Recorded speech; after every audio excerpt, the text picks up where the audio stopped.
Welcome to E360 TV, the live streaming and on-demand destination for influential voices and enlightened audiences. We offer trending, grassroots, and purpose-driven content across a diverse range of interests. E360 TV is more than just watching programs. We offer the ability to interact with live shows connecting audiences to real, authentic influencers and storytellers while streaming to millions of devices.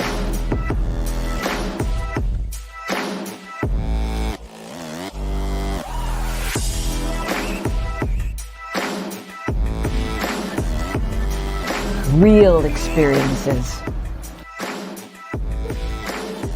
Raw conversations. One destination for it all. E360 TV. Hello, hello, hello. I have a question for you. Have you ever felt completely lost? You know, seeking purposeful direction that could and should propel your mission within your divine journey to that next level, but still it hasn't happened. Well, my name is Lauren Michaels Harris, and I'm the founder of P3, the Journey Series. People come to me because they're wounded. Many are scared, and even there are those who are bruised simply because they feel that they are increasingly, for whatever reason, losing their ability to dream. Now, this P3 program is not for a person who's just looking to start a business, no, but rather for those of you out there who have been on your journey and you've been navigating within your divine purpose, but you still desire to elevate to that level that you have not reached yet. If this is appealing, if this describes you, then I want to have a chat with you. I want to hear your story. So use the link below to get registered for your free seat at P3, the Journey Series. And let's get started, one story at a time. I'll see you inside. Click the link.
Good morning to you. That's the bell of purpose. I'm going to ring it every single time there's a truth out in the middle of the driveway that I want you to take home with you. So why do I do it?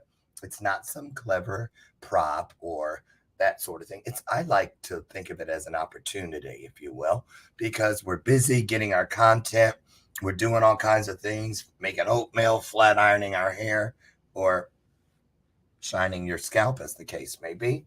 But whatever it is, I don't want you to miss the truth. And just like that bell, that's right, the truth has a ring to it. So when you hear the bell of purpose, and it's a real thing, it's a humdinger. See, right? I'm going to hit the bell. So that's what that means. Help me, as always. Welcome to the show. This is my sidekick. She's my version of Ed McMahon, Lucy McGillicuddy Ricardo. She's been here all 6 years. And what do I have to report on? Boy, okay. What do I wake up to? So you guys know this, right? Look how long it's been going on since early June. Back and forth to Cincinnati, Ohio to shoot this series. Thought I was finished. And then I wake up this morning. Hi, Lauren. We need you to come back to Cincinnati. We didn't realize we have one POV. That's industry talk for point of view. From one scene, like over my shoulder. I'm not even in it. But it's got to be me wearing the shirt I had on. Won't even see my face. I got to go all the way back. These are the moments that I must remind myself that I love Jesus. I'm just saying, it's 5 hours there, 5 hours back, all the time in between. Pray for me. Send me light and love. Anyway, welcome to today's installment of Bathrobe Moments. I'm your host, Lauren Michaels Harris, and I'm so happy to be here today. Get ready. I always, after I book a person about money, usually I'm like, what in the world was I thinking? Boring ass money. It's going to be like pulling teeth. Oh my God, the hour's going to feel like 3. I'm just keeping it real. But it's not about me. Or is it? I'm just kidding. It's not about me. But today's guest, Dr. Joe Burns, is here. And we're going to talk about some money things that I really didn't even know I was thinking about. Senior moments be gone. I banish thee. Evil does not come this way. Leave. So anyway, don't laugh, you young ones. Junior moments will be knocking on your door in just a minute. Trust me. So anyway, I saw something in Joe's bio about childhood money trauma. I'm like, what is that? Is that a thing? So I went and found some information. It is a real thing. Joe tells me that that's where most of our money issues began. Did you know that? If you did, put in the comments, because where have I been, right? But anyway, we're going to talk about that. Joe comes from an entirely different direction when it comes to talking about how to get through this money thing, okay? So let me see. What's his bio say? I never read the whole thing, right? I'd rather they tell you, the guest. So Joe Burns is, okay, I'm going to have to tell him about the 6-syllable rule on Bathrobe Moments. Joe, Dr. Joe, from now on, no words more than 6 syllables. Indomitable. You hit that one right. You're lucky. Joe Burns is indomitable. Did I say it right? Never heard of it. Yet his heartfelt, genuine approach mixed with his signature dad joke humor makes him approachable, which allows him to capture the room. He creates a safe space for audiences to open up and engage in the money topics we usually avoid. Got that right. And he believes money should be fun. Yeah, when you got a shitload of it. Sure is. It's not fun when you don't have none. So anyway, he's an expert, you guys, at making complex ideas simple and using hot seat coaching to get everyone a breakthrough, whether or not they're on stage with him. His message of disruption, talking to money, and using simple, actionable steps to achieve the impact entrepreneurs desire has been heard around the globe. Yep, I hear it. Born and raised near Salt Lake City, Utah, Joe grew up learning that money was something we had to work too hard for. Yet, there was never enough. Okay, we all know where this is headed, right? So, I'm going to stop there, and because we got a lot to talk about, and I want you guys. He's a first timer, so yesterday we had a first timer. We roll out the red carpet. So put your heart into this illuminated conversation, even though I know you're going to be thinking you're going to be. If somebody sees me nod off, ring your bell. Wake my ass up. I'm not going to fall asleep, I promise. I might run out of the room screaming, but I'm not going to fall asleep. I guarantee you that, I think. Anyway, let's put some hearts on the screen right now. Right now, put some hearts on the screen, because that's how we virtually applaud as our guest, Dr. Joe Burns, hits the stage. Oh, here he comes.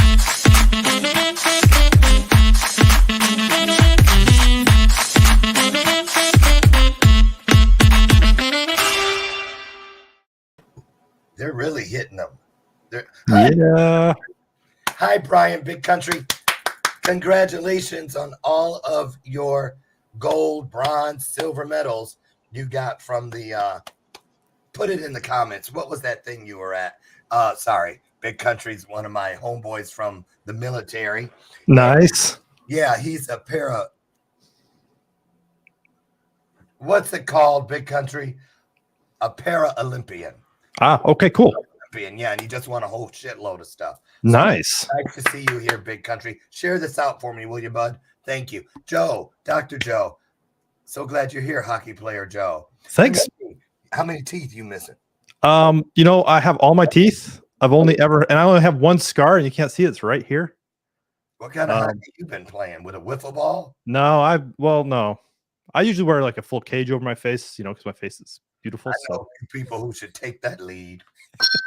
Well, the one time I got the one time I did get the one scar right here, I was wearing just a half shield like they do in the NHL. I took a puck in the face, and it just kind of pushed my lip through my tooth. Puck in the face. Yep. Have you ever been in a hockey fight? Yeah. Wow. I've been in a few of those. Yeah. Nothing like what you see on the NHL, but some scuffles and whatnot. So Joe, you don't look like the confrontational type. Well, you're meeting a Joe now that is very different than he was like even 8 years ago. So really, yeah. I mean, well, I'm gonna let you tell the folks a little bit about yourself, kind of, if you would, fill in between the blanks, the lines where I missed, and I'm gonna dip out and let you say hello, tell them where you're at in the world, and then I'll come back and we'll get started. How's that sound? Sounds great. Awesome. So, hi, my name is Dr. Joe Burns. I right now currently live in a city called Lehi, Utah, which is about 40 minutes south of Utah. It's kind of within the valley. And that's where I come from. Like Lauren was saying, I'm a huge hockey player. I've played since I was 13. Just my life, right? One thing that's always interesting when people meet me for the first time is they find out that my entire corporate career was not in money, because they're like, oh, you must have some really, cool things with financials and have been there for a long time. The closest to my corporate career I ever worked in the financial sector is I worked for a bank for a long time. But I was actually in IT. So I was a computer guy for like most of my life. And then sorry. I'm sorry. I'm kidding. It's all the stuff I'm horrible at. Money and computers? Yes. No, seriously, I am horrible with money. Now, my husband, Brian, learned from his parents, and he is, thank God, thank you, Jesus, but me, I'm just like, whatever, So I tackle all those tough subjects, right? All the things people don't quite understand. So it's interesting how my life has kind of unfolded, right, in the way that I do break down these what people feel are complex systems into just simple actionable steps, right? I mean, to me, it makes sense. Like my brain, it totally makes sense. And to some people, they're just like blown away. They're like, wait a minute, that doesn't make any sense, but I'll go do it, right? Okay, well, tell us about what you do actually with the money piece, and how does what you do differ from what most people expect when someone says, come to this thing about money? Yeah, because like most people are like scared, right? Because they think it's going to be boring, right? I'm not going to get into budgets and spreadsheets and all that stuff. Like that's just, makes me want to like be bored too. But really, when I come talk to it, like the biggest thing I've found that helps people kind of think I'm weird, but it's cool, is I literally talk to money, right? I have a stack of money usually on my desk, and I'll sit down in the morning, I pull out a pen and paper, and I say, hey, money, what's up? What's happening today? What are we going to do? Right? And I have a whole little ritual around literally talking to my cash. Okay, we see where this is headed, don't we? I'm kidding. So why do you do that, Joe? What's the purpose? Because it's so weird that it breaks up the normal routine of how I view it. Right? I mean, we can get into psychology of how money's just a relationship that we kind of tend to avoid, right? Like you introduced me, right? There's so much trauma that's brought up from childhood that we don't even know about, right? Especially around money. Right. Right? We don't even think of that. We think of money as just a resource. Like we need more of it so we can do X, Y, and Z, right? I need more money so I can buy a car, so I can buy a house, so I can, build a business, whatever it is that your dreams are. You're like, I need more money so I can X, right? Fill in that blank. Well, but we never think of it as a relationship. So it's like it's always just this churn and burn kind of thing. Like we're just like, out there trying to make more so that we can have. Okay. Right. Well, we're going to take a look, Joe, at a little clip. We're not going to watch the whole thing, and I have not previewed it. So it's entitled Clear Your Money Blocks, Healing Your Money and Financial Trauma. Nice. And I really, honestly, I don't remember. I might have, but I don't think I've ever, I'm not used to hearing money trauma. So let's take a listen for just a couple minutes of what this Lisa has to say. Trauma. When we're talking about trauma, we have to understand this reflexive action that our brains are designed to go into a primitive state, a reactive state, a stress response state. So it's a state of survival rather than thriving. If you've experienced tremendous trauma in your life, do not be surprised if your financial situation has left you exasperated. So when we think about trauma, we're talking about something that's happened to us that basically causes us to feel powerless in the moment or overwhelmed in the moment. But trauma can also have long-lasting effects. In other words, like, even though I had this traumatic experience, I can still experience trauma and overwhelm in the future over this event. We're talking about PTSD. Then there's complex PTSD, which basically refers to this idea of being unable to escape a trauma. Think about a child born to alcoholic parents who are not being attended to, are not being attuned to.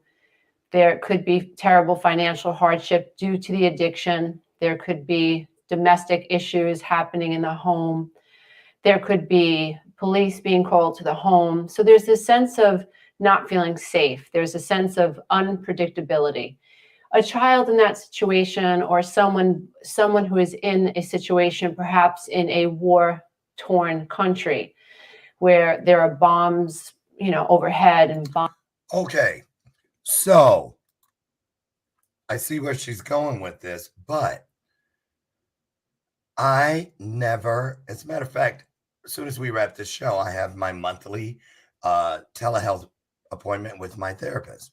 And I've been in therapy for probably 30 years because of all the stuff, from all the trauma as a kid in foster care. Yeah. But not once that I remember has anyone ever talked to me about how money and finances can be attached to those childhood traumas. Take us inside of that. Unpack a little of that for us, Joe. Yeah. How come most people aren't aware of this? It's crazy. I think we just overlook it, right? We're all, especially I'm not a psychologist or therapist or anything, right? But looking at the psychology world, we never look and say, what are the resources that help keep us alive? What kind of impact do those have on us? More people are talking about it now, which is really cool. But think about it, because money, what does that really equal to us? It equals the ability to survive, because it provides the basic needs, right? Housing, shelter, food, water, right? These things that we have to pay for. So in the end, it's going to be attached to survivability. And in men and women, it works a little differently, right? Women, it really gets attached to that kind of primal survivability of staying alive, right?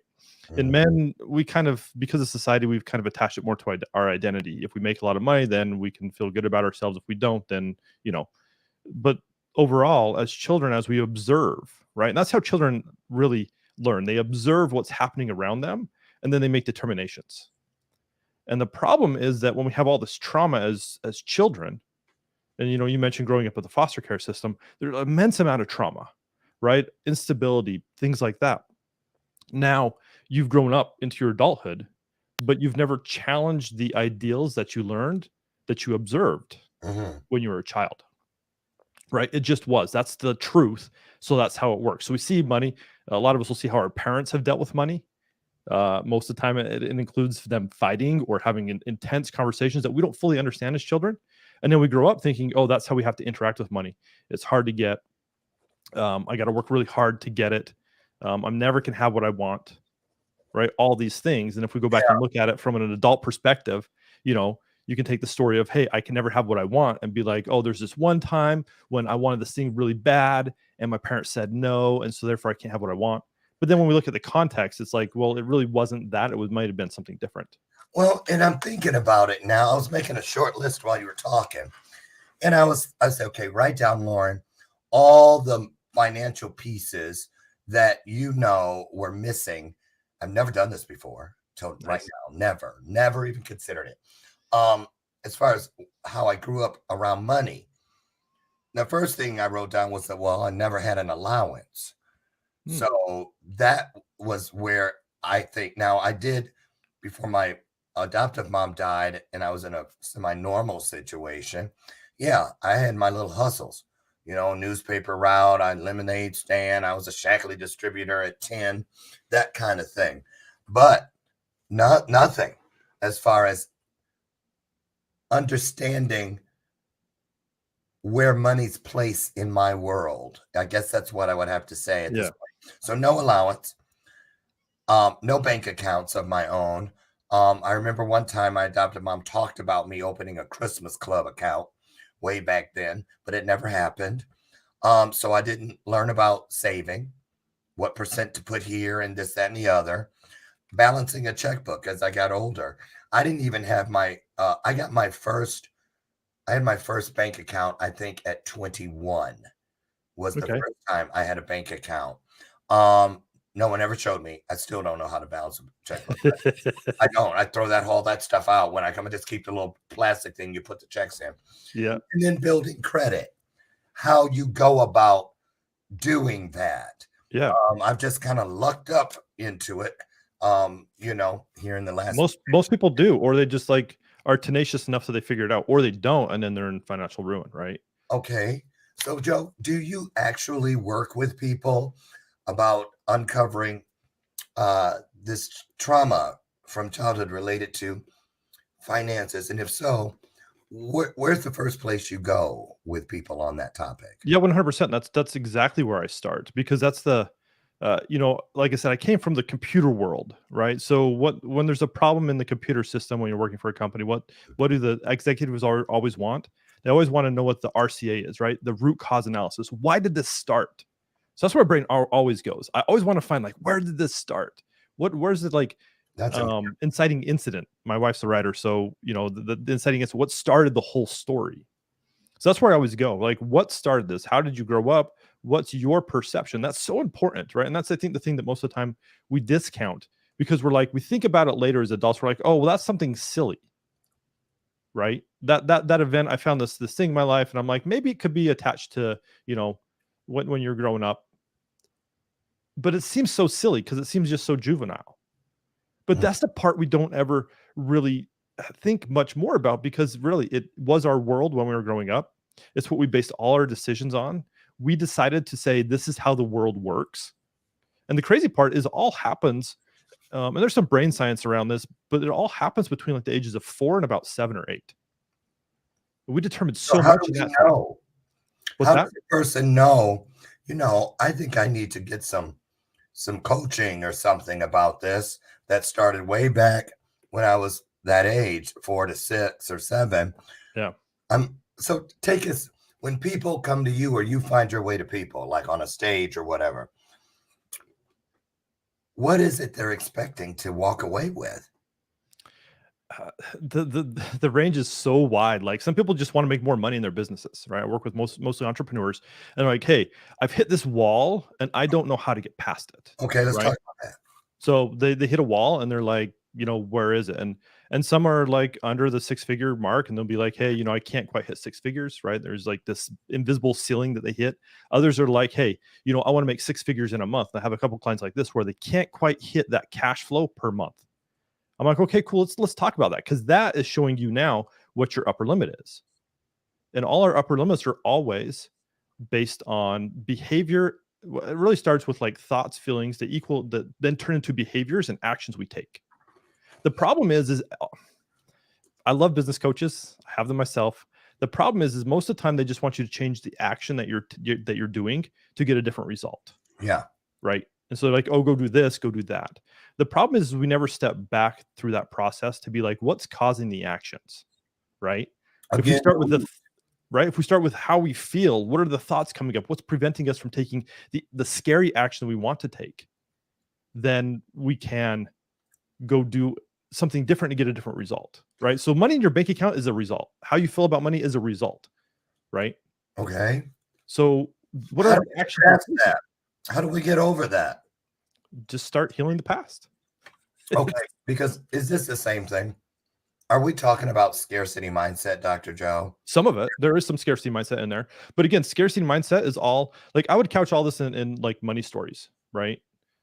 Money stories being like how we perceive the world around money, right? How do we go on, give us an example. So let's take myself for example. I've used myself because then nobody feels like I'm outing them, right? Hey, right. But myself, right? And some of this is my story. So back in 2008, my wife had a traumatic PTSD event, right? She was held up at gunpoint at her job twice in 6 weeks. Where does she work, at 7-Eleven? She worked at a small credit union. Okay. No, yeah. So I mean, bank robbery twice. Yep, twice, same dude, and there's a whole story. We spend a whole hour just on the story. Like it's crazy. Sounds like Animal Kingdom, the show. Okay. But it's like the PTSD, right? And she had a lot of childhood trauma that she had repressed, and kind of it all came out. How PTSD works. It just starts messing with you. Yeah. So that's kind of where our story started, right? And we moved from Utah to Maryland for my job, and we moved out there. And this is kind of where the my inciting incident around money goes, right? Because I was making like $55,000 in an IT job in Utah, and this was the early 2000s, and I'm like, man, I should be making so much more money. Like the IT jobs at that time were like, that's the promised land, right? If you worked in IT, you made a lot of money, but I could never figure that out. Right. Why so we moved to Maryland. What's that? You couldn't figure out why you weren't making? Yeah. I'm like, I'm smart. I have skills, but why am I like, I didn't understand the world of like negotiating your wage or any of that stuff. Like Okay. it just didn't make, it's like, I just show up, do a good job, and I should get paid more money. Right. That's like what I had been taught, right? Work hard. And that's what my parents would tell me. Work hard, you make more money. Mhm. But I was doing that and it wasn't working. So I changed jobs and we moved across the country. And I made a lot more money doing that, right? I went from like 55,000 to just like 80,000. I got quite a big raise. Yeah. Which was nice. The problem is that my wife Debbie couldn't work anymore, right? And we didn't realize that at the time. So we actually lost a lot of household income. And so this is kind of where it all started, right? And I'm like, man, I have to make more money for us to survive, because cost of living, if anybody knows about the difference between cost of living in Utah and Maryland, it's like night and day different. Right. So a lot of my own, just to kind of through the fire, sometimes you're refined a bit. And that's kind of what happened through this process. The biggest thing that really hit me and what really started getting me to think about this was I had gotten a couple more raises in the time we'd been out there, but also her medical bills had started getting higher. We had to, she went to a hospital for a while, which wasn't cheap. One of the best things she ever did. For the PTSD? Yeah. There was we were lucky, and there's a hospital in Washington, D.C. that has it's a mental hospital, and they have a PTSD wing. So she wasn't with all the other mental health patients. She was with just a group of women who also suffered from PTSD. So it was amazing. Like I'll never, like, that was the best investment in her health we ever made. Okay. It wasn't cheap, right? So I'm making now at this point in time, I'm making $106,000 a year, and I can't pay my bills anymore. Like we have all these bills, cost of living. I remember at this point, like after kind of toiling with my own emotions, my own perceptions of what I should do, right? Because that's where we start, like, is, oh, this is how it looks. I make $100,000 a year, Lauren, right? I've hit the promised land. It's like all my problems should be solved now, right? That's what people teach us. And it weren't. So I remember going to my local church leader, asking for some help, being like, hey, here's my situation. I can't take care of my family. And he was great. Like, he helped us out with some food for like a month, and, you know, just kind of eased the pressure so that I could pay the rest of the bill. Right? Bleak. Yeah. Like, so I could like kind of get out of that. And as I could look back at it, there's really kind of the beginning, but it's this mindset of, oh, I just have to do more things, right? I have to take more action, and more action is going to equal more money. And that wasn't the case, right? When I started working on me, when I started figuring out, why do I take these actions? Why do I not reach out to people? Why do I, you know, why am I like I am? That's what started the process, right? And then I started looking at other people. I'm like, okay, if they can do it, why can't I? What prevents me from doing what somebody else is doing? Yeah, some people just, I have friends like that it's like they have the Midas touch. Yeah. They just can't. Now they're missing a whole bunch of other shit that they can do, you know. Excuse me. But money, at least what they put out there, never. And if you judge them by what you see, it seems that money is never an issue. They can always go where they want to go. They can always buy what they want to buy. But what is it in those of us who, especially a lot of entrepreneurs, and you all out there know what I'm talking about, we get to that point where we love what we're doing. We feel we're within our divine purpose, but we don't see the money. Yeah. I'm thinking of Tom Cruise. Show me the money. Yeah. So and that comes down to like trauma and trauma response in our body, right? Why don't we reach out to people we think would be great clients for us? Why do we hesitate in what we're going to offer, right? Why do we kind of like launch a product and we're like, oh, this is kind of okay, right? The response in the body is real, right? So if we can kind of couch ourselves and be like, what are the thoughts and feelings I'm having around this next action I'm taking, right? What's the body response to why I'm doing this or not doing this? I remember early in my business, I had a coach that pushed me. I'll never forget this. She's like, okay, cool. Let's do this. We were texting and she's like, let's do this. Here's your message of like your little pitch. You need to make some money. She's like, reach out to 25 people in the next 10 minutes and just like offer them something, right? Whatever I was offering at the time. I'm like, okay. And I sat there and I looked at this, like she helped me create the name. She's like, okay, you know, here's 2 minutes. I set a timer, 2 minutes, write down 25 names. So I burnt through a list of 25 people who first came to my brain. And I sat there and she's like, okay, you have 25 minutes now to reach out to all 25. That's like a minute one, just like Facebook Messenger, however you got to get to them. I sat there, Lauren, and I looked at my list for 15 minutes before I took any action. Why? Because I have a story that people are going to reject me and all this other stuff, right? That my connections are not good, that I'm going to be bugging people. What else comes up for me, right? We have like these thoughts, and my stomach, I literally almost threw up. My stomach was such in knots because of past trauma and history that I'm bringing to the table now while I'm trying to create my business. Well, you know what, though, Joe? Okay, because I'm thinking back. Of course, I think we all do this. As you're unpacking your experience, we're thinking, at least I was, in my mind, about something similar. When was I in that position, and what did I do or not do? And I'll say this. It's like, you know, I remember taking action like that about like when I started Electric Revival, which is my digital content creation company. Now, back in the beginning, I was talking to people that were at the network where I work and things like that. And this one guy who is an NFL football player, right? So, you know, he's not broke and lives in a mini mansion. And the thing was, it seemed like sometimes the people that have the money at their disposal want everything for free. Mm-hmm. And he tried to make me feel bad. He goes, well, Lauren, every time I call you about something, you're trying to sell me something. Well, you call me about the shit I sell, you know? And I was like, and I almost said, you know, to the left, Felicia, but I didn't. And good thing, because it's now turned into something for our network. But what is that? And it's a real thing, because you mentioned it.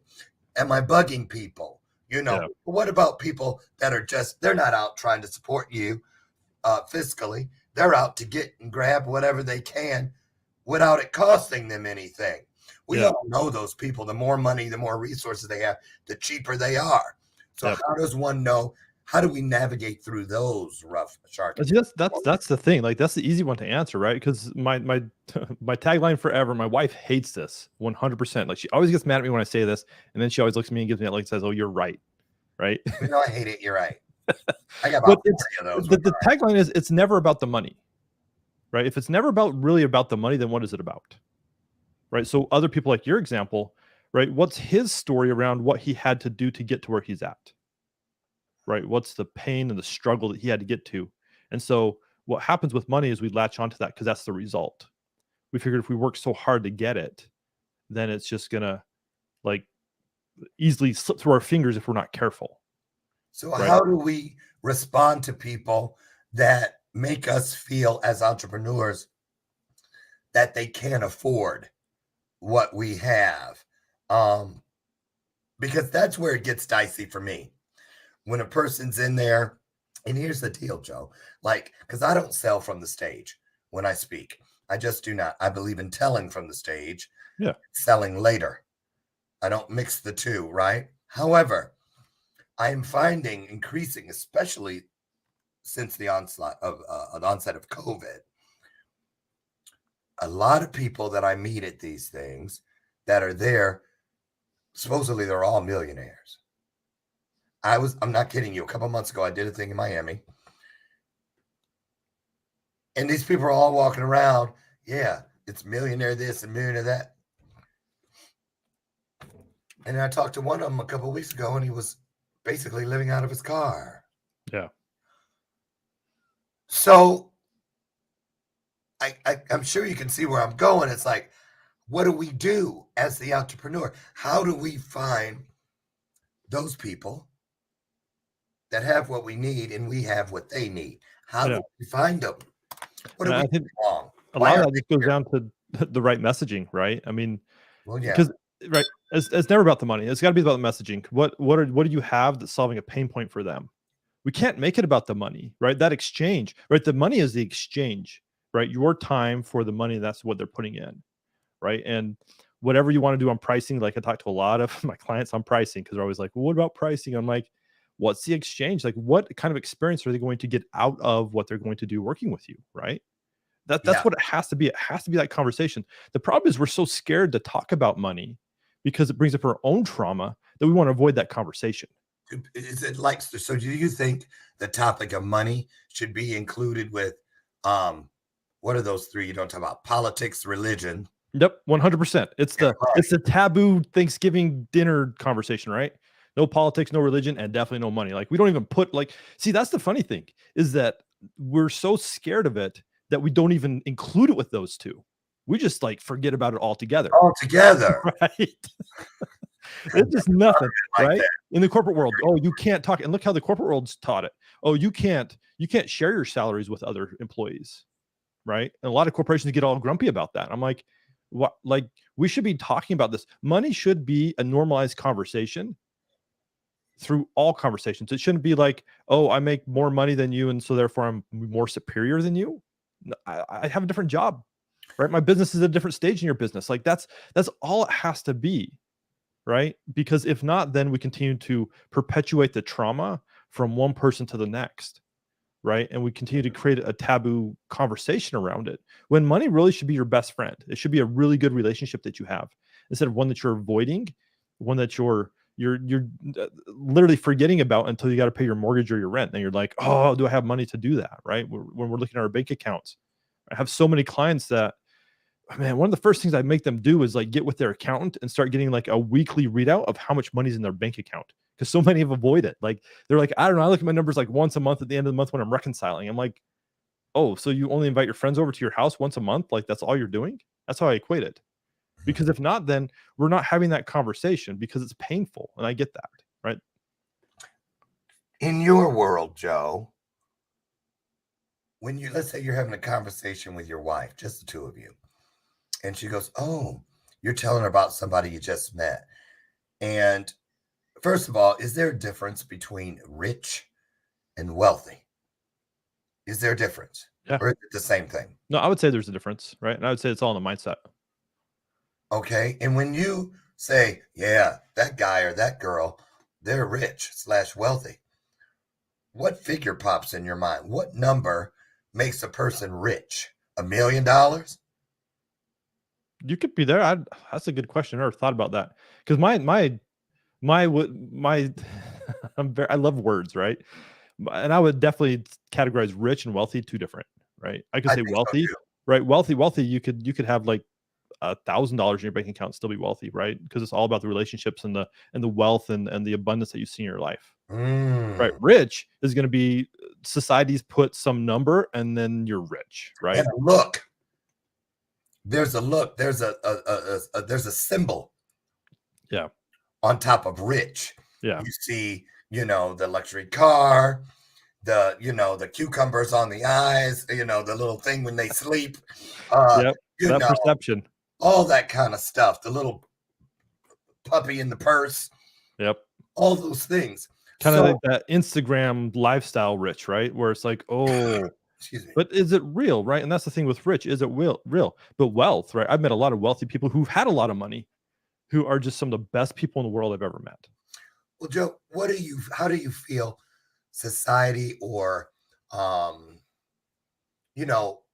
of the things that the stimuli we have coming in from television, advertising, blah, blah, blah, celebrities, how much effect does what we see and take in, watch, hang around, like when people go to those millionaire things, knowing damn well that's not them, but they go there dressed up, they spend all their money on the right shoes or whatever it is. What is it that makes us strive to keep up with the Joneses? I think it's that lack of, right? That's where kind of scarcity mindset and some stuff start creeping in. We feel like we have to live the part to get what we want. And there's a problem with that because it's a fake persona that we're putting on. And what's the intention behind it?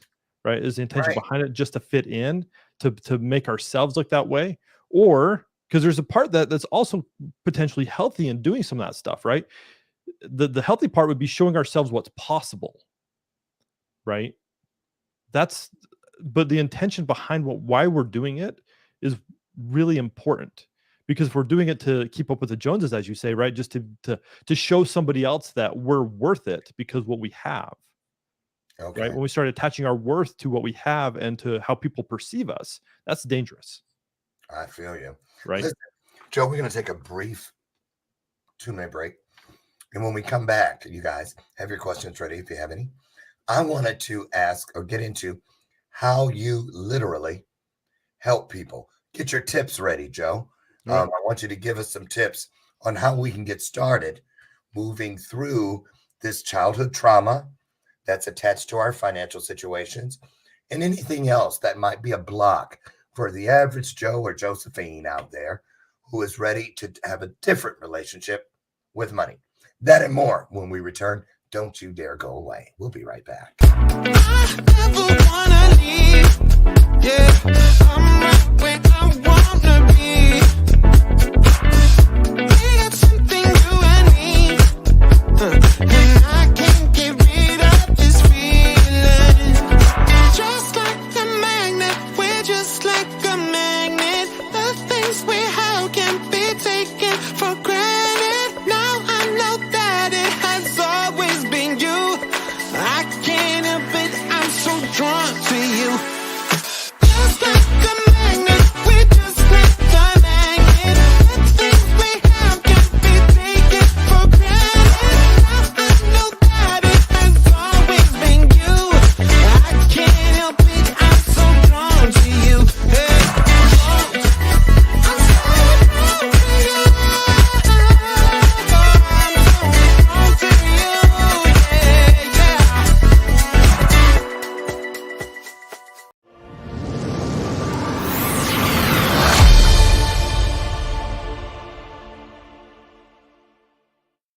Welcome back to today's installment of Bathrobe Moments. I'm Lauren Michaels Harris, and we're here with the incredible money guru himself, Dr. Joe Burns. He'll be back in just a moment. Before Joe gets back in here, one of our new sponsors, yay, Progresso.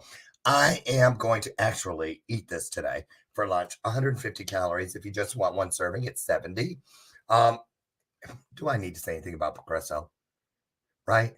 Progresso soup it's always been one of my favorites. Nothing against you, Campbell, but you're not a sponsor. So anyway, I love it because they give you so many options, not just in flavors, but in calories. There's light, there's regular, there's hearty for you, when you just want to indulge. Anyway, this is one of my favorites, zesty Santa Fe style chicken. There are over 70 different varieties of Progresso soup. Head down the soup aisle at your local grocer and check them out. You'll be glad you did. Tell them Lauren Michaels Harris sent you. Okay. Dr. Joe, there you are. How are you? I'm back. Welcome back. So let's see what we're doing on time. Okay. Let's ask this question. Somebody calls you. Dr. Joe, I heard you work with people. I'm a business owner. I don't know what to do. I'm not making what I need. I'm either going to lose everything or go back to a day job. Let's talk about that. That's something, it comes through my mind from time to time. Yeah. Do I need to get another job? Oh, what would people, I can't. What if followers come into the gas station where I'm working and see me? And we worry about those things, Joe. So how can you help us? What's the first thing that comes out of your kitchen when people are trying to do better with money? First thing is, like we had talked about earlier, talk to your money. Like literally go get some cash. It doesn't matter. It can be $1 bill. I have I'll show you here. I have a $2 bill that I just have that I've had forever. Just Does sitting change in a Sparkletts water jug count? Hey, change counts, right? It's money because it's go find around here. Go to your car, your ashtray in your car if you got some pennies, whatever it is. Ashtray? They don't have ashtrays in cars anymore. I guess they You don't. got an ashtray in your car. No wonder you ain't got no money. I'm just saying. But I know what you mean. That's true, right? And And the little container, ours is in the console, right, where we have the little thing. Yeah. But get a penny. It doesn't matter, right? That's the thing. It doesn't matter. And people will say, well, I don't have all this money, but it doesn't matter. Like, get some money, get something, change a penny, something, and just start talking to it, right? Again, a pen, a paper, because let's be honest, money's not going to literally just like spout a mouth and start talking to you back. But you're going to get impressions and your intuition. You can say, hey, money, hey, who can help me today? Right? And that's really important because we get our resources by other people. And most of the time, we're too scared to reach out to them. Yeah. Or we want to have a reason, or we're like, I don't know why this random person I haven't talked to in like 2 years pop into my head. I don't know. That's not my, like, I'm not the one that's going to censor myself. I'm just going to follow where my intuition's telling me and my higher power, right? So talk, right? Ask it questions. Get to know it like you would a friend. Mm-hmm. That's where I have everybody start, because if we can't have a relationship with money, well, we have one right now and it's really bad. If we can't repair that, then it's going to be a long road of suffering to try to finally get to where we want to go. Mm-hmm. Mm-hmm. Right. And you know what? You guys have heard me talk about this before, how to this day, I still have an issue. I'm better, but it's not completely gone. Let's say there's still a ring in that bathtub, if you will, that hasn't been scrubbed out. And I'm referring to my relationship with online banking. Once upon a time, oh my goodness, you might as well ask me to go and raid a graveyard before going into my online banking, because I was so afraid of what I would find. Am I overdrawn? Is something, oh my goodness. All the things that actually I was setting up by not going to my checkbook and looking, by not writing what actually went out in that book, by not reconciling our books every month. That's what Brian does. I've never done that shit, Yeah. Right. I'm just like, well, I'll know when to run out because it won't be none. Right. But it doesn't. I've never been the kind of person that's been successful with savings. Talk about savings. Does that lift a lot of the fear? Does it move some of how does having a good savings program just help the overall money spirit here? I mean, again, it's all intention, right? Like, why are we saving? Are we saving because we want to have that money set aside? Are we saving because someone told us to and now we feel guilted into doing it? right? The intention behind why we're doing it is definitely going to help, right, with the trauma part, but it's going to mask it a little bit, right? I'm not saying don't save, Right. right? But in that process, it's like ask yourself, why am I feeling this way? Right. That would be like step number 2. Besides talk to money, the other thing I want to leave with people is ask yourself why. Anytime you have a money interaction, whether it's with someone telling you you're too expensive or they can't afford you, or you and your own like a savings account, right? Ask Right. yourself why. Why does that trigger me? Because in the world of business, if someone says, "Oh no, I can't afford you," why should that trigger us? Okay, cool. You don't think you can afford us. That's your story, not my story, because I know my prices are where I like them, right? I know people are buying this. I have other stuff. I have evidence. Okay. So ask yourself why. Why does this trigger me? Because that's going to help us get to the root cause of really what the story is and why am I behaving like this? It's not like we're not like, because when we avoid the bank account or we avoid like what our books say, right? That's avoidance is never really going to tell us why. Oh, that's scary. Well, why is it scary? It's never a Right? good thing No. in any lane. But why do you think it is, Joe, that it's so easy for one person to save, and then for the other set of us, we're like, well, when I get ahead or when I get caught up, then I will start saving, and that never happens. Yeah. You Because know, it's all behavior, right? It's all priorities, right? And we can't look at someone who saves as like, oh, look at them. They're like the model person. Because why are they saving? Well, they might have a different trauma response that says saving is the only way they can survive. they could be hoarding. Yep. And that's usually what it turns never do into. I have a family member like that. She, I can't say what she does because she's the only one who does it, and they'll be calling all around. I heard you talking about so and so. But she has always saved everything and doesn't do anything. She won't. It's rare that she'll buy brand new clothes. It's rare that she'll ride a car till the wheels fall off. Can never come to anything. We're going on a cruise. I can't afford it. And she's a spinster. Yeah. So what's she gonna do? Leave it to her cats? I mean, that's the thing. But Might have just again, too much dogs and horses. That's what I was talking about. So no, what is that? But that's just a different trauma response, right? Just as negative. Just as negative, right? And that's what we have to look at. Like, you have to think of money like water, right? And if you look at how water responds, like I, again, grew up in Utah, I did a lot of outdoor stuff, did a lot of hiking, stuff like that as a kid, right? And you see the effects of water, like a stream that's easily going down a river, right? What does it do? It provides life to the side. It doesn't erode the banks, right? Things are good. If there's too much water, and that what happens, it causes flooding, it destroys the riverbanks, it overflows everywhere. Too much water can be destructive. Yes. Right? Think about water that doesn't move, that becomes stagnant. It becomes bacteria. like, it smells bad. You can't drink it. Like, so you got to think of money kind of like water that way, right? Where a nice, easy flow, and that's up to you, right, to define.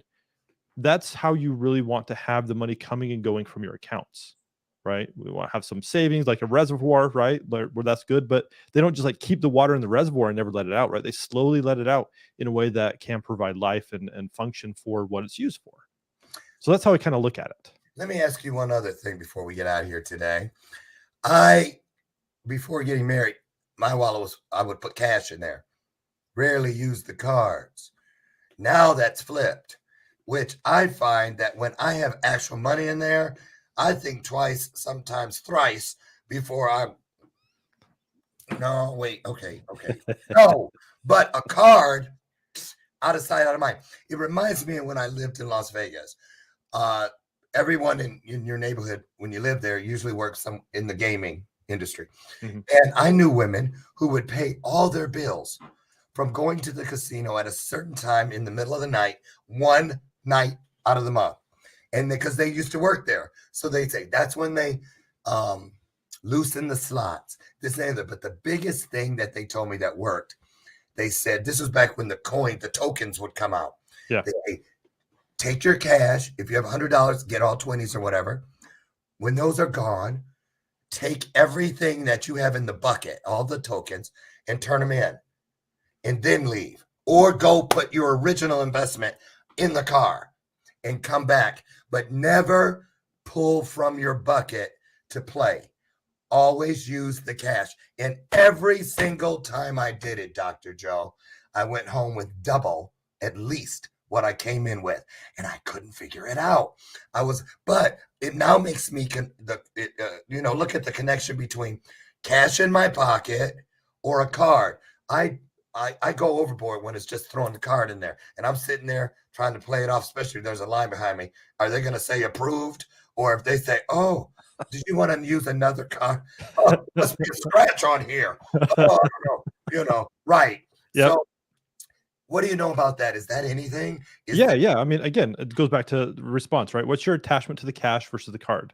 And that's the thing with like how banking is now versus like even when I grew up, right, through the 80s, right? We had cash all the time. Cards weren't like a real thing, but now they've, not saying they're evil, not saying that, but looking at us, right? Because you have like cards and crypto and all this other stuff now, right? It's a disassociation from what we've associated wealth with, right? What is the pictures of wealth always? Loads of cash, right? All this money, stacks of money, stuff like that. So that's how we see it. As the future generations come up, they're not going to have that same response. So the conversation is going to have to shift a little bit. But again, it's that disassociation with, oh, it's just a number that's in our bank account and we're not sure what that is, but we're just going to roll the dice and use the card. And if it's approved, cool, I got money, we can celebrate. If it's not, then I might have, like you said, I might have another card, right? But again, it's just a response overall, right, of how we're feeling about it. So that's why I recommend like have some cash on your desk. You put some cash in your wallet, even if you don't use it, that's okay. Right. But have it on you, right? Get to know this person that you've kind of forgotten about, right? This relationship that you kind of let go, right? And then as you do that, the numbers in your bank account and that emotion and feeling you're feeling around using your card or things like that start to ease up, because we know, right, that relationship becomes more reliable than how it's been in the past. Awesome. So you guys, along the bottom, you see scrolling, Joseph M. I'm sure it stands for money, burns.com. And tell us what this website above is, attitudesofmoney.com. What can people expect to find when they get there, Joe? Attitudes of Money is you just put your email in. I email you a little PDF with a short assessment. Attitudes of Money, or there's 10 attitudes, kind of like the way we approach money. And it just gives you kind of a little guide on which one you can start on first, and gives a little synopsis about what each of them are. There. I got to go right into my therapy appointment, but I'm going right over to attitudesofmoney.com and put my name in so I can get that tip sheet you have. Yeah. So, final thought, Joe. If you wanted to give somebody something that you know is going to take root or has the possibility to help change the way we deal with our money and the way our money deals with us, what would be your number one thing you would say, go here first? Number one is it's never about the money. It's always about you. So ask yourself why. Right? It's always your response. It's not the money's fault. Nope, never. Money's just, I mean, in that aspect, money is just it's something, right? It's just an exchange, right? I always joke with people, if we were at some other time in history and we were trading with chickens, we would all have the same problem with chickens, right?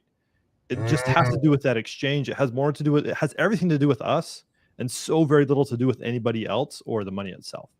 Makes perfect sense. Wow. Well, listen, thank you so much right off the grip about the childhood trauma. I'm going to really take a look at that. Matter of fact, I'm going to talk to my therapist about it in this next hour. There you go. I really want to thank you. I'd love to get your wife on here eventually, or the two of you. So much. Joe was in my graduating class for the honorary doctorate. I did tell you, I came home with COVID from there. Oh, for reals? Yeah, I'm still dealing with the long haul. Oh, yeah. I had it for a long time too, early on, and it about made it so I couldn't play hockey anymore. Like, I was pretty scared. My lungs got pretty hammered. I know. I'm hoping to hurry up and get the hell on. So, listen, Joe, I just want to thank you guys. There's also LinkedIn. You can find Joe on LinkedIn. There's the link. I've dropped his. Which one did I put something in the comments just now?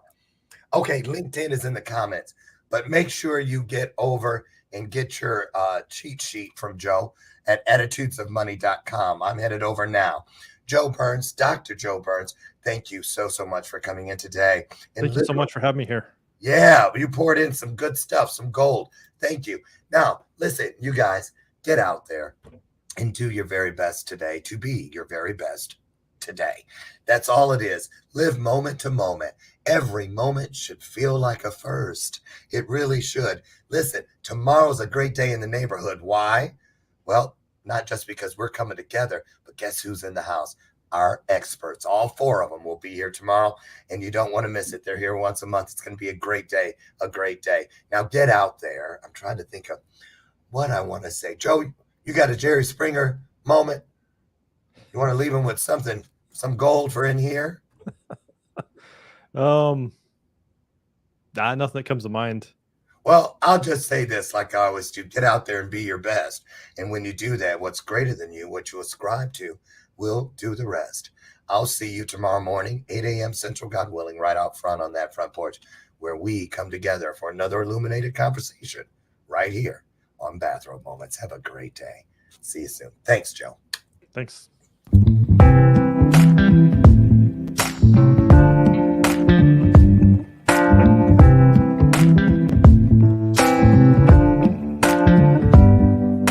Show me your soul.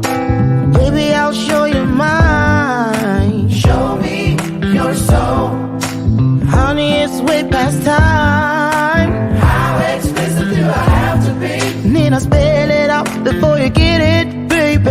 Show me your soul. And honey, I'll show you. I'll show